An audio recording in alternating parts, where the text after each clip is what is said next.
ఇది కూడా ప్రజలకు తెలియాలి. At the same time cyber crime police stations ఏర్పాటు చేస్తున్నాం. 1930 ఉంది. మళ్ళీ నెక్స్ట్ ఇందాక అడిగారు అధ్యక్ష, ఆల్రెడీ ఇప్పటికీ 828 కోట్ల రూపాయలని సీజ్ చేయడం జరిగింది. అందులో రికవరీ కూడా 102 crores కూడా రికవరీ జరిగింది అధ్యక్ష.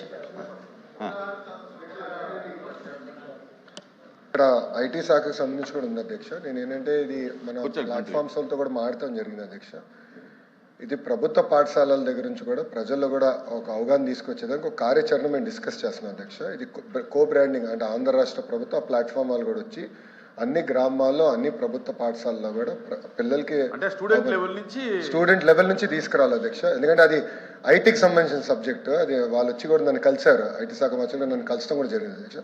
ఇది కోఆర్డినేటెడ్గా చేయాలి అధ్యక్ష. ఇది ఒకరితో అయ్యే పని కాదు. బట్ ఒక పక్కన అవగాహన అది తీసుకురావాలి, ఇంకో పక్కన ఎన్ఫోర్స్మెంట్, మేడం గారు ఎన్ఫోర్స్మెంట్, నాది అవగాహన అధ్యక్ష. బాగా చదువుకున్న వాళ్ళు కూడా మోసపోతున్నారు కదండి ఈ మధ్య. ఎక్కువ శాతం ఇంట్లో 4 కోట్లు పోయినట్టుగా బాగా చదువుకున్నారు వాళ్ళు, వెల్ ఎడ్యుకేటెడ్ వాళ్ళు కూడా మోసపోతుంటే అంటే హడావుడిలో ఏమవుతుందంటే అధ్యక్ష, ఒక మెసేజ్ వస్తుంది అధ్యక్ష, పలానా బ్యాంక్ నుంచి అని ఒక మెసేజ్ వస్తుంది, ఓటీపీ పంపించాను వాళ్ళు ఫోన్ చేస్తారు అధ్యక్ష. మనం హడావుడిలో ఉండేగల ఆ ఫోన్ ఎత్తి ఓటీపీ దేనికంటే ఇది అప్డేట్ అంటే ఓటీపీ ఇచ్చేగల డబ్బులు పోతుంది. అది ఒకటే కాదు కదండి, అట్లా చాలా అవుతున్నాయి sir.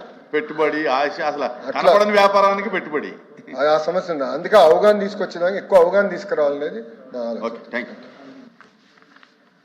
Question number 14270 human resource minister గారు మీరే. సారీ అధ్యక్ష, మొదటి ప్రశ్న సమాధానం 2008లో జేఎన్టీయూ 30వ చట్టాన్ని సవరించిన కారణంగా 2021లోని 22వ చట్టం ద్వారా జేఎన్టీయూ జీవీని 12/1/2020 తేదీన ఏర్పాటు చేయటమైనది. రెండో ప్రశ్నకు సమాధానం లేదండి. మూడో ప్రశ్నకు సమాధానం ఈ ప్రశ్న ఉత్పన్నం కాదు. నాలుగో ప్రశ్నకు సమాధానం లేదండి. ఐదో ప్రశ్నకు సమాధానం అవునండి. ఆరో ప్రశ్నకు సమాధానం తీసుకున్న చర్యల అనుబంధం 1లో ఇవ్వటమైనది. విక్రాంత్ గారు. Honourable chairman sir, thank you for giving this opportunity. ఏదైతే జేఎన్టీయూ గురజాడ యూనివర్సిటీ ఉందో ఈ విషయంలోన మంత్రి గారు ఇచ్చిన సమాధానం ప్రకారం యాక్ట్ నెంబర్ 45కి అమెండ్ చేస్తూ ఉన్నటువంటి వేకెన్సీస్ని గుర్తించి దాన్ని నింపేటటువంటి ఆలోచన ప్రభుత్వం యాక్టివ్ కాన్సన్ట్రేషన్లో ఉందని చెప్పారు. ఇది వీలైనంత త్వరగా చేపట్టి దాన్ని పూర్తి చేసేటటువంటి బాధ్యత తీసుకోవాలనేది మొదటి విన్నపం. అలాగే దీంతోపాటు ఆల్రెడీ సెక్షన్ 46 ఏదైతే ఫైనాన్షియల్ స్టెబిలిటీ ఇవ్వడానికి ఆల్రెడీ అమెండ్ చేసి దాన్ని గెజిట్ రూపంలో కూడా ఇవ్వడం జరిగింది. దాని విషయంలో కూడా మరి ఎడ్యుకేషన్ డిపార్ట్మెంట్ ఏదైతే ఉందో వాళ్ళు దీన్ని ఫైనాన్షియల్గా దాన్ని ఎంపవర్ చేయాలని, సో దట్ అది సెల్ఫ్ సస్టైనబిలిటీ సాధించి, ఎందుకంటే దాని మీద జేఎన్టీయూ గురజాడ యూనివర్సిటీ ఏదైతే విజయనగరం ఉందో దాని మీద ఒక 36 ఇంజనీరింగ్ కాలేజీలు ఆధారపడి ఉన్నాయి. సో దాన్ని బలోపేతం చేసేటందుకు, దాని మనుగడిని సుస్థిరపరిచేటటువంటి ప్రయత్నం చేసేటటువంటి ప్రయత్నంలోన ఏదైతే అమెండ్మెంట్ 46 ఆఫ్ యాక్ట్ 30 ఆఫ్ 2008 ఉందో ఆల్రెడీ దాన్ని అమెండ్ చేశారు, దాన్ని ఇంప్లిమెంట్ చేయలేదు. సో దాని ప్రకారంగా ఉన్నటువంటి ఫండ్స్ ఏవైతే జేఎన్టీయూ కాకినాడలో ఉన్నాయో ప్రపోర్షనేట్గా వీళ్ళకి రావాల్సినటువంటి ఆఫ్టర్ సబ్ డివిజన్ వీళ్ళకి రావాల్సినటువంటి షేర్ని ఇస్తే ఈ గురజాడ యూనివర్సిటీ సస్టైనబిలిటీ సాధిస్తుంది అన్నది ఒక ఉద్దేశం.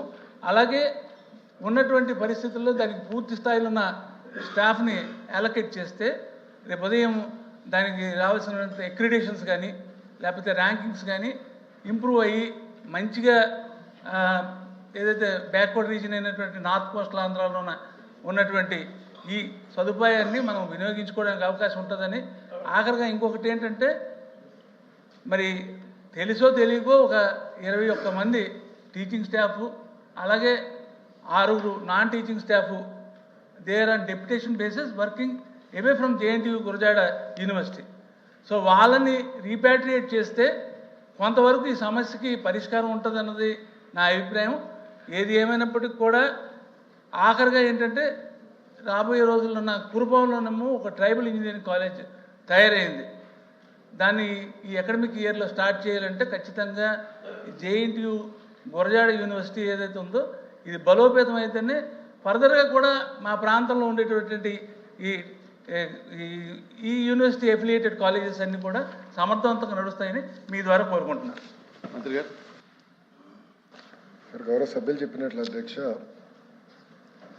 ఇది యాక్ట్ నంబర్ 45 ఒకసారి చూస్తే అధ్యక్ష, సెక్షన్ నెంబర్ 45 సారీ యాక్ట్లో జేఎన్టీ యాక్ట్ 2008లో అధ్యక్ష, ఇక్కడ ఏంటంటే అక్కడ ఎనేబిలింగ్ క్లాజ్ అనేది లేకుండా పోయింది అధ్యక్ష. దానివల్ల లీగల్ ఇష్యూస్ ఎక్కువ వచ్చినాయి. దీనివల్ల ఏంటంటే సుమారుగా 27 కోర్టు కేసెస్ కూడా దీని మీద ఫైల్ అయి ఉన్నాయి. అంటే వెళ్ళాల్సిన వాళ్ళు వెళ్ళక, ఆప్షన్ ఇచ్చిన వాళ్ళు కూడా వాళ్ళని వీసీ గారు ఇంకా రిలీజ్ చేయక, దానివల్ల ఏంటంటే చాలా ఇష్యూస్ అవుతున్నాయి అధ్యక్ష. గౌరవ సభ్యులు చెప్పినట్లు అది maximum another 1 month we will bring ఆ అమెండ్మెంట్ మేము చేస్తాం అధ్యక్ష. ఒక నెలలో మేము పూర్తి చేస్తాం. అంతేకాకుండా ఫైనాన్షియల్ స్టెబిలిటీకి మీరు ఏదైతే చెప్పారో సెక్షన్ నెంబర్ 46 యాక్ట్లో ఏదైతే ఉందో అధ్యక్ష, అది ఆడిట్ వాళ్ళు కొంచెం అబ్జెక్షన్ రేజ్ చేశారో దానికి ఆడిట్ పూర్తి చేయాల్సిన అవసరం ఉంది అధ్యక్ష. అది త్వరితగతిగా పూర్తి చేసి అది పేమెంట్స్ ఏదైతే యూనివర్సిటీకి చేయాలో తప్పనిసరిగా మేము చేస్తాం జరుగుతుంది అధ్యక్ష. అది గ్యాప్ లేకుండా చేస్తాం. ఇప్పుడు ఏంటంటే మీరు చూస్తే 119 కోట్లు ఇప్పటికీ మనం ట్రాన్స్ఫర్ చేసాం అధ్యక్ష.